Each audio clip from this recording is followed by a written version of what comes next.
Oke, Assalamualaikum warahmatullahi wabarakatuh. Perkenalkan, nama saya Muhammad Rizal Ghaffar. Saya berhome base di Prodi D3 Administrasi Bisnis, jurusan Administrasi Niaga, Politeknik Negeri Bandung.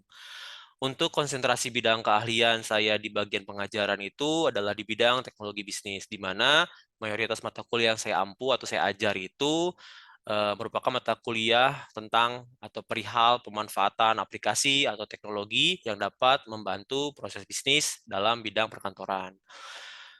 Pada video kali ini saya akan membahas mata kuliah aplikasi TIK, di mana mata kuliah tersebut merupakan mata kuliah wajib untuk Prodi D3 Administrasi Bisnis. Mata kuliah aplikasi TIK berbobot total 3 SKS dengan rincian 2 SKS teori dan juga 1 SKS praktik, di mana ketika dikonversi dalam 1 minggunya itu terdapat 2 jam untuk teori dan 3 jam untuk praktik. Mata kuliah ini sendiri bertujuan untuk membekali mahasiswa dengan pengetahuan, pemahaman, dan juga keterampilan praktis menggunakan aplikasi-aplikasi atau teknologi yang dapat membantu proses bisnis di bidang perkantoran. Adapun luaran dari mata kuliah ini nantinya mahasiswa itu diharapkan mampu mengenali, memahami aplikasi-aplikasi teknologi yang umum digunakan untuk membantu proses bisnis di bidang perkantoran. Selain itu juga mahasiswa diharapkan dapat secara praktis memiliki keterampilan untuk memanfaatkan aplikasi dan teknologi secara komprehensif dan juga terintegrasi untuk membantu pekerjaan mereka nanti di dunia industri seperti itu. Nah, luaran ini dapat dicapai dengan tentu saja proses perkuliahan selama 14 minggu pertemuan, di mana ada beberapa topik yang akan disampaikan sebagai berikut. Topik yang pertama adalah pengenalan OS Windows. Di sini mahasiswa dibekali pengetahuan dan keterampilan khusus terkait perangkat komputer yang pasti akan mereka gunakan saat bekerja nanti. Topik yang kedua adalah aplikasi pengolah kata. Case yang digunakan adalah pemanfaatan Microsoft Word. Topik yang ketiga adalah aplikasi pengolah data. Case yang digunakan adalah pemanfaatan Microsoft Excel. Topik yang keempat adalah aplikasi presentasi. Di sini mahasiswa diajari bagaimana cara membuat bahan tayang atau presentasi yang baik dan juga menarik bagi audiens. Topik yang kelima adalah aplikasi sunting gambar. Topik yang keenam adalah aplikasi sunting video. Topik yang ketujuh adalah aplikasi pembuatan video animasi. Topik yang kedelapan adalah aplikasi pengelola referensi. Software yang digunakan adalah software Mendeley. Topik yang kesembilan adalah aplikasi pengolahan data kuantitatif menggunakan SPSS. Dan yang terakhir adalah aplikasi pengolahan data kuantitatif menggunakan Smart PLS. Lalu untuk penilaian sendiri, mata kuliah ini bobotnya ada 30% untuk UTS, 30% untuk UAS, dan 30% untuk rata-rata kuis dan juga praktik. Dan juga saya memberikan bobot 10% untuk keaktifan mahasiswa. Jadi saya men-trigger, memancing mahasiswa agar lebih bisa aktif, seperti itu. Nah, untuk metode pembelajaran sendiri, saya menggunakan metode DIA atau Delivery, Interaction, dan juga Assessment. Untuk delivery sendiri, biasanya saya menggunakan sistem blended, yaitu luring dan daring. Luring itu dengan ceramah dan diskusi di kelas, termasuk juga studi kasus. Kalau misalkan yang daringnya itu via Zoom meeting dan juga secara asinkronus, mahasiswa dapat mengakses YouTube channel untuk entah itu melihat video ulang materi yang telah saya ajarkan atau melihat materi sebelum perkuliahan dimulai supaya nanti saat perkuliahan mahasiswa bisa lebih cun seperti itu. Lalu yang kedua interaksi ini tuh yang diharapkan adalah interaksi yang pertama saat di kelas, saat proses pembelajaran, saya juga men-trigger mahasiswa supaya aktif bertanya dan juga memancing mahasiswa dengan pertanyaan-pertanyaan. Semoga jadi ada pengulangan seperti itu. Juga untuk interaction ini juga bisa via WA group, itu bisa diakses kapanpun dan juga tentu saja interaksi melalui YouTube channel juga bisa melalui kolom komentar seperti itu. Lalu untuk yang ketiga adalah assessment atau penilaian. Biasanya saya menggunakan pertemuan kedua setiap minggunya itu untuk melaksanakan kuis. Kuis itu ada dua, kuis teori, itu saya biasanya menggunakan Google Quiz. Materi teori-teori itu saya buatkan soal multiple choice menggunakan Google Quiz. Dan juga kuis yang keduanya adalah kuis untuk mempraktikkan materi-materi setiap topik yang berjalan seperti itu. Jadi ada 2 jenis kuis. Nah, mungkin itu yang bisa sampaikan. Sekian untuk pengenalan diri saya. Terima kasih. Dan berikut saya akan tayangkan cuplikan Zoom meeting sebagai salah satu sampel untuk proses perkuliahan secara daring. Assalamualaikum warahmatullahi wabarakatuh. Selamat siang teman-teman semuanya. Terima kasih ya telah hadir pada Zoom meeting pada siang hari ini. Pada pertemuan kali ini itu berarti sudah topik keempat ya. Jadi di mata kuliah ini yang pertama kita udah ngebahas perihal mayoritas di hardware ya, hardware pada perangkat komputer. Lalu pertemuan kedua itu aplikasi pengolah kata dengan case Microsoft Word. Lalu yang ketiga itu adalah aplikasi pengolah data dengan case gitu Microsoft Excel gitu ya. Kita udah belajar formula VLOOKUP. Lalu untuk pertemuan pada siang hari ini saya akan membawakan perihal aplikasi presentasi gitu ya. Nah, untuk materi pada siang hari ini hanya 2 ya. Yang pertama itu bagaimana tips membuat sebuah materi presentasi yang baik dan juga menarik. Yang kedua itu adalah saya akan juga menyebutkan dan juga sedikit memberikan peragaan aplikasi-aplikasi yang mungkin bisa kalian gunakan juga untuk nanti membuat sebuah bahan presentasi. Nah, bagaimana sih cara membuat presentasi yang baik dan menarik? Ada beberapa rules ya, ada 5 rules ya. Ini rule yang pertama. Rule yang pertama itu yaitu ganti poin-poin dan juga teks menjadi gambar dan juga kata kunci. Nah, ini oke, terima kasih ya sudah memberikan coretan. Jadi ganti poin-poin dan juga teks menjadi gambar dan kata kunci. Ini adalah rule yang pertama. Nah, ini contohnya ya. Misalkan kita pengen membawakan materi mengapa sih organisasi itu perlu belajar. Ada 3 poin penting, yaitu adanya kompetisi ya, dan juga persaingan yang semakin ketat. Yang kedua itu terjadi perubahan yang sangat cepat dalam dunia bisnis yang mempengaruhi organisasi. Yang terakhir adalah organisasi perlu menciptakan sinergi agar anggotanya saling mendukung dan bekerja sama untuk menciptakan kinerja maksimal. Nah, ini tuh 3 poin kenapa sih organisasi perlu belajar. Nah, tapi ketika teman-teman semua ingin membuat sebuah bahan tayang atau presentasi gitu ya, sebuah slide, itu rule yang pertama, yaitu ganti semua poin-poin ini dan teks ini menjadi gambar dan juga temukan kata kuncinya. Seperti ini ya. Jadi 3 hal tadi bisa kalian gantikan gitu ya dengan gambar-gambar tentu saja yang mewakili gitu ya, yang representatif seperti itu. Bentar ya, oke, waduh, kalian tuh sangat-sangat ini ya, sangat-sangat kreatif sekali. Oke, tolong ya jangan buat coret-coretan. Jadi tadi ya, 3 hal tadi bisa kita gantikan dengan 3 gambar ini dan temukan tadi kata kuncinya ya. Yang pertama kata kunci adalah kompetisi, yang kedua adalah perubahan, yang ketiga adalah sinergi. Bisa dilihat dari gambar ini, kompetisi diwakilkan oleh gambar orang menggunakan jas, dasi sedang berlari. Itu menandakan sedang ada lomba lari kompetisi ya. Yang kedua itu perubahan, bisa dilihat ada gambar tanda panah ke atas dan ke samping, ada gambar ada arah yang berubah.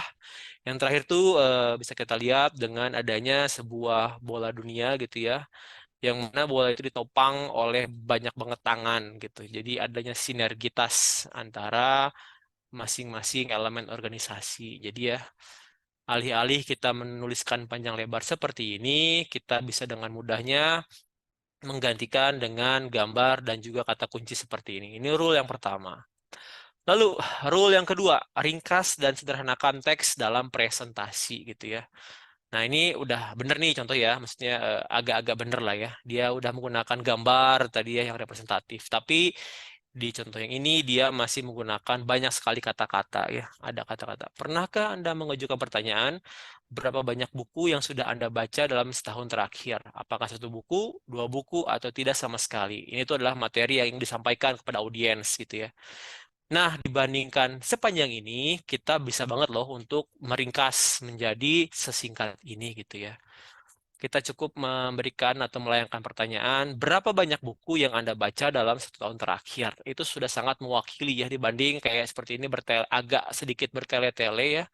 Tapi ini sama kan, kita tuh pengen menegaskan bahwa membaca buku itu penting dan juga memberikan pertanyaan kepada audiens dalam 1 tahun terakhir itu udah berapa buku sih yang kalian baca kayak gitu ya. Seperti itu. Ini rule yang kedua ya. Jadi sudah ada gambar betul, kalimatnya masih terlalu panjang, kita singkat menjadi kalimat yang lebih ringkas, tapi tetap merepresentasikan atau mewakili gitu ya. Lalu rule yang ketiga. Nah, rule yang ketiga itu ubah teks dengan gambar dan angka. Masih ya hubungannya antara teks dan juga gambar. Sekarang ada tambah angka. Nah, misalkan teman-teman semua nih pengen atau lagi menjelaskan sebuah materi tentang Indonesia, bahwa Indonesia adalah negara kepulauan terbesar di dunia, memiliki lebih dari 13.000 pulau, sebagian besar pulau tersebut tidak berpenghuni gitu ya. Nah, pengen menyampaikan ini semua, tapi tidak perlulah menggunakan teks sepanjang ini tadi ya. Ganti teksnya kalau memungkinkan gitu ya, bisa direpresentasikan dengan sebuah gambar. Nah, ini kan kita lagi ngomongin Indonesia, negara kepulauan. Nah, kita bisa mengganti dengan begini saja gitu ya. Kita memberikan highlight ini negara Indonesia, lalu juga em, kita masukkan gambar peta negara Indonesia ya, yang terlihat bahwa negara ini tuh terdiri dari banyak pulau gitu ya. Pulaunya itu ada Pulau Sumatera, Pulau Kalimantan, Sulawesi, ada Papua, dan juga Jawa gitu ya. Dan juga ada pulau-pulau kecil lainnya. Ini menunjukkan bahwa Indonesia itu terdiri dari pulau-pulau. Dan kita highlight juga tadi ya, ada jumlah 13.000 pulau gitu ya. Jadi dengan hanya slide seperti ini, kita sudah dapat menjelaskan materi yang ini tadi gitu ya. Seperti itu. Lalu, rule yang keempat. Nah, ini ubah cara penyajian lebih menarik gitu ya. Nah, ini mungkin udah agak, oh ini udah agak kemarin nih habis belajar mata kuliah Pak Rizal, saya buat aja lah kata-kata kuncinya gitu seperti ini gitu ya. Tapi kan ini tampilannya masih kurang menarik lah ya. Udah ada betul lah dikotak-kotakin gitu ya, tapi ya masih terlihat monoton. Nah, dibanding seperti ini, teman-teman semua tentu saja gitu ya bisa mengubah menggunakan opsi seperti ini gitu ya. Tuh. Tadi kan ada manfaat membaca cepat gitu ya. Itu ada buku, lalu juga tadi ada 4 poin tadi kita bisa cari lagi nih mana kata kuncinya seperti itu ya. Nah, ini mengubah tadi bentuk yang awal seperti tadi bisa diganti menjadi mirip-mirip kayak mind map gitu ya, dengan tampilan yang lebih menarik, bisa mengundang atau memancing audiens supaya tertarik melihat bahan tayangnya kayak gitu ya. Tentu saja pemilihan gambar, simbol ini tuh juga harus yang sekali lagi representatif ya. Jangan sampai misalkan nih kita lagi pengen ngomongin membaca cepat, harusnya kan buku ya. Tapi kalian malah masukin misalkan konsol atau pakai gambar dinosaurus gitu kan, itu nggak banget gitu kan, tidak representatif seperti itu. Lalu ini rule kelima gitu ya, rule yang terakhir yaitu posisikan gambar dengan tepat gitu ya. Tadi kan Pak Rizal udah ngomong ya, pakai gambar, gambar, gambar gitu. Nah, tapi gambar itu kayak gimana sih gitu kan? Nah, ini sebenarnya sih nggak salah-salah banget sih ya. Jadi kalian misalkan pengen mengutip quote Albert Einstein, eh the important thing is not to stop questioning gitu ya. Tapi dibanding seperti ini, lebih baik dengan mengintegrasikan gambar tersebut gitu ya. Banyak banget caranya sih teman-teman semuanya ya. Misalkan dari gambar ini nih, kalian pertama masuk dulu ke website remove background gitu ya. Kalian hapus background si Einstein-nya, lalu kalian masuk ke, saya ini pakainya PowerPoint ya, Microsoft. Ada opsi menu desain gitu, bisa mengintegrasikan hingga seperti ini gitu kan. Jadi terlihat bahwa si gambar Einstein itu bukan gambar yang terpisah dari bahan tayangnya gitu ya. Jadi kita masih bisa mempercantik lah. Jadi tampilannya itu terlihat teman-teman semua lebih niat dan juga mempersiapkan materinya kayak gitu ya. Nah, untuk sebenarnya presentasi ini sih nggak apa ya, kan saya dosen, jelas dari dosen, guru tuh pasti harus gitu kan untuk membuat presentasi yang proper lah dan juga menarik buat rekan-rekan semuanya. Tapi teman semua nih, siapa tahu nanti di bagian pemasaran, penjualan atau divisi apapun gitu ya yang butuh itu sebagai apa ya, sebagai referensi juga. Dulu saya waktu pas tes di 2 perusahaan gitu ya, tes untuk masuk kerja itu juga ada part seleksinya itu presentasi gitu. Karena saya mau masuk ke bagian penjualan, saya diberikan tes untuk memberikan sebuah paparan gitu ya mengenai suatu hal. Nah, itu bakal kepake banget gitu ya tadi, karena kadang-kadang kita ketika ngobrol audiens itu kan kadang ngantuk juga, kayak sekarang teman semua nih kan di jam-jam rawan ya tuh, kayak Mario udah agak-agak berat banget nih matanya Mario. Kan ya, halo Mario, eh, matanya udah agak berat. Nah, saya harus membuat ya banyak-banyakin tadi gambar, kata kuncinya gitu kan. Nah, itu kita buat sedikit lagi ya, review tentang rules. Ada 5 ya rulesnya. Yang pertama tadi, ganti poin-poin yang panjang lebar teks itu menjadi gambar dan kata kunci ya. Dibanding panjang kayak gini, kita lebih baik seperti ini gitu ya. Ganti dengan gambar yang representatif dan juga kata kuncinya. Yang kedua, ketika kita sudah pakai gambar tapi masih teksnya berpanjang lebar, kita coba deh cari kalimat-kalimat yang mungkin itu sebenarnya sudah mewakili gitu ya. Nggak perlu sepanjang itu. Seperti ini gitu ya. Cukup pendek tapi tetap kontennya tidak berubah gitu ya.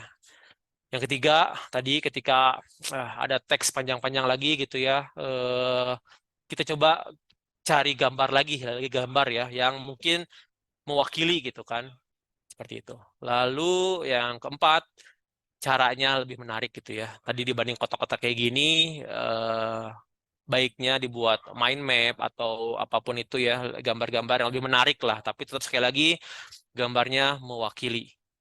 Nah, yang terakhir, ketika kita menggunakan gambar, pilihlah gambar, sesuaikan supaya proper lah, masuk ke dalam bahan tayangnya. Nah, yang masih tekankan ya, ada dua hal yang penting juga sih. Maksudnya, ketika kita mengusahakan membuat sebuah bahan tayang yang baik dan juga menarik, itu ada dua konsekuensinya gitu ya, buat teman-teman semuanya. Yang pertama itu adalah eh, konsekuensi yang pertama, kalian perlu meluangkan waktu lebih gitu ya, memikirkan bagaimana caranya tadi kan mengubah materi yang panjang lebar seperti ini gitu kan. Nih, panjang lebar menjadi seperti ini tuh gimana caranya? Gambar apa yang paling pantas gitu ya. Jadi butuh kreativitas teman-teman semuanya untuk mengganti itu semua. Pertama. Nah, yang kedua adalah saat presentasinya. Kan teman-teman saya yakin banget gitu ya. Pastilah, saya pun ada banyak juga dosen yang seperti itu gitu ya. eh Malah sibuk gitu untuk membaca gitu ya, untuk membaca teks yang telah kalian buat gitu kan. Nah, dengan kita membuat bahan tayang yang proper seperti ini tuh, otomatis kita nggak punya lagi acuan untuk ngebaca kan ya. Jadi tadi kalian butuh waktu untuk membuat ini semua. Yang kedua adalah kalian perlu dengan ekstra mempelajari apa sih intinya gitu ya. Buat teman-teman semua nih yang biasa kerja kelompok, ada kan yang bagian buat PPT-nya, ada yang bagian buat presentasinya gitu. Nah, untuk yang spesialis presentasi nih, pasti akan agak effort karena nggak bisa lagi baca teksnya gitu ya. Karena memang bahan tayang yang baik itu adalah bahan tayang yang seperti ini gitu kan, yang nggak panjang lebar kayak gini gitu. Nah, kalian mesti tahu nih, lah kemarin si Faisal ini buat ini apaan ya kompetisi, maksudnya apaan sih? Nah, berarti kan ada effort lebih untuk mempersiapkan materinya. Jadi ketika nanti menayangkan, kalian bisa fokus kepada audiens dan juga membawakan dengan kalimat-kalimat sendirinya gitu kan, bukan dengan hanya fokus membaca teksnya seperti itu. Nah, itu tadi ya dua konsekuensinya ketika kalian membuat bahan tayang yang baik dan juga menarik. Tapi poin plusnya misalkan teman-teman semua nanti pas seleksi ada harus presentasi gitu ya. pasti akan memberikan nilai plus buat kalian gitu ya. Terlihat niat kalian yang lebih banyak, terlihat effort kalian yang lebih banyak, terlihat persiapan kalian yang lebih matang gitu ya. Jadi akan memberikan nilai yang lebih juga buat kalian. Nah, yang terakhir ini poin yang kedua adalah tentang aplikasi apa aja sih. Banyak banget gitu ya. Yang pertama ada Microsoft PowerPoint, itu jelas yang pasti hampir semua perusahaan tuh pakai gitu ya, Microsoft PowerPoint. Yang kedua ada Google Slides gitu ya. Yang ketiga ada Canva. Saya yakin teman semua juga udah mulai menggunakan Canva ini gitu ya. Lalu ada Prezi dan juga, oh ini salah ketik ya, maaf. Ini adalah Gamma App ya. Gamma App. Oke, kebetulan saya kemarin pakai Sip. Nah, Gamma App ya. Nah, ini adalah Gamma App. Jadi Gamma App itu adalah website, berbasis website gitu, aplikasi berbasis website yang dia itu em, berbasis AI gitu ya, artificial intelligence gitu kan. Jadi ketika kita pengen buat aplikasi sama kayak chat GPT, cuman kalau chat GPT itu lebih kayak kita kalau dari suatu hal, kalau Gamma App itu kita bisa membuat aplikasi hanya dengan masukkan kata kuncinya. Nah, lalu saya akan memperlihatkan yang Gamma App ya, gamma.app. Tadi dia juga berbasis website gitu ya. Kalian tinggal ketikkan aja domainnya itu gamma.app, enter aja. Nanti akan masuk dan kita juga loginnya bisa banget pakai Gmail gitu ya. Jadi begitu Gmail itu ya sudah di mana-mana lah ya. Seperti itu. Nah, caranya gampang banget juga gitu ya. Kalian tinggal kalau udah masuk ke dashboardnya kayak gini, tinggal ketikkan ini, diklik yang create new-nya ya. Diketik create new-nya, lalu kalian klik generate. Nah, kalian pilih ya, karena sekarang mata kuliah tentang aplikasi presentasi, ya udah kita pilih yang presentation, oke? Nah, di sini kalian tinggal masukkan kalian mau topik apa gitu kan, misalkan perbedaan eh, vokasi dan akademik gitu ya. Enter. Nah, nanti si gamma.app ini tuh akan langsung mengenerate kira-kira kerangkanya akan seperti apa gitu. Dia akan ngasih ya opsi-opsi kerangkanya. Kita bisa buat ngedit atau kita bisa pakai aja yang dia sudah sarankan. Kalau kita udah oke, kita pilih continue aja ya. Nanti sekarang kita masuk untuk memilih si template-nya mau yang gimana. Misalkan, oh saya anak gotik nih, saya pengen yang inilah warna hitam-hitam lah, kayak gitu ya. Kita klik continue. Ya, nanti dengan otomatis si gamma.app ini dia akan langsung untuk memberikan materi-materinya kayak gitu ya.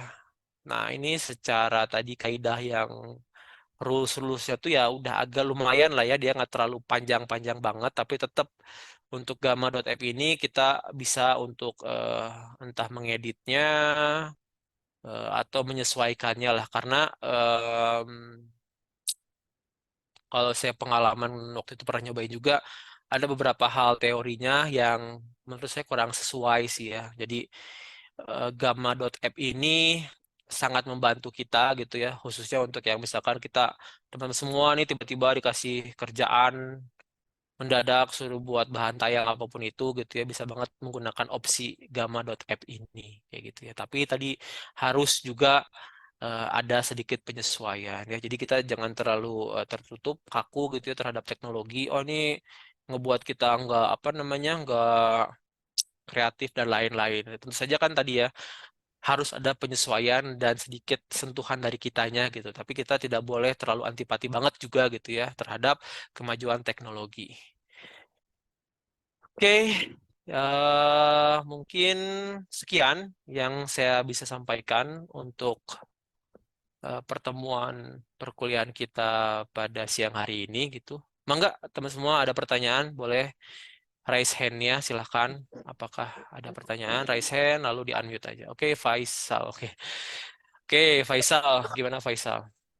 Pak, izin bertanya, kalau Ya. untuk bagian mengganti pointer dengan gambar, tapi kan berarti nggak semuanya pointer itu harus diganti dengan gambar kan? Contohnya kayak misalkan kita ngerain undang-undang Mm, atau apa gitu, pasti pakai pointer kan ya Pak?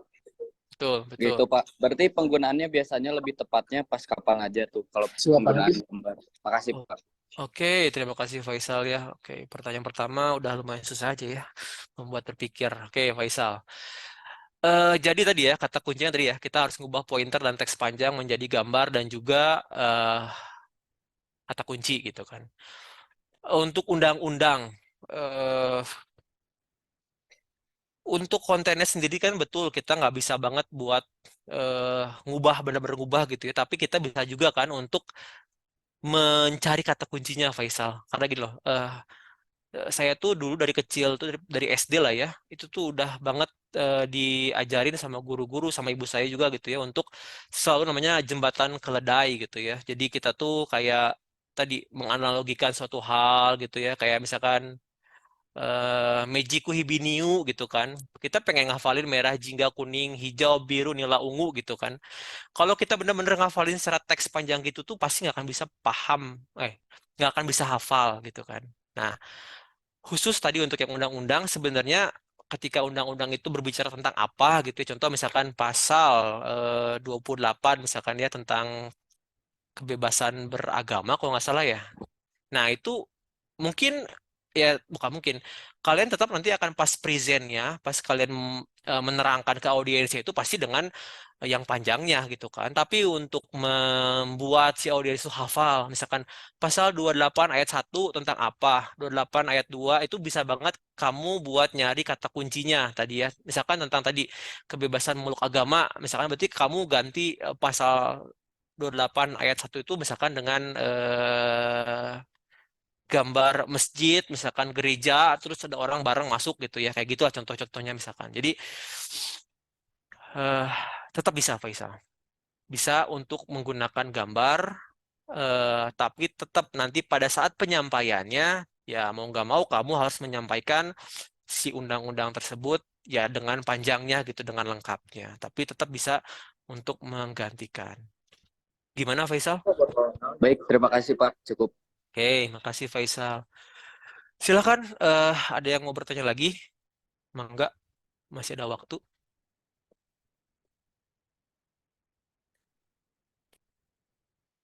Masih ada waktu. Boleh raise hand dulu ya untuk bertanya. Kalau sudah cukup ya nggak apa-apa juga sih. Silakan. Barangkali ada yang masih bingung atau bagaimana. Atau udah cukup semuanya mengerti. Cukup Pak mengerti. Oke. Mengerti Pak. Oke, siap. Terima kasih ya. Jadi ya memang sih materinya nggak terlalu banyak banget sih ya. Saya juga pahami. Tapi saya yakin banget ini bakal kepake banget lah. Maksudnya ya tadi oh, kita tuh di kampus kadang-kadang terlalu banyak belajar teorinya, tapi hal-hal begitu yang penting banget juga gitu ya, teman-teman semua gitu. Tadi bisa dipakai buat siapa tuh kan jadi dosen, jadi guru misalkan ya, atau misalkan jadi staf pemasaran, penjualan tuh bagaimana cara kita mempresent tuh penting banget ya. Kelihatan banget nanti niat kita membuatnya. Dan yang penting tuh jangan sampai kita tuh sibuk dengan teks yang kita buat panjang-panjang gitu ya. Malahan audiensnya malas buat memperhatikan. Kayak gitu. Jadi buatlah semenarik mungkin. Oke, kalau nggak ada pertanyaan lagi, terima kasih banyak tadi buat Faisal yang udah nanya ya, buat rekan-rekan semua juga kelas 1A, terima kasih banyak telah hadir pada perkuliahan Zoom kita siang hari ini.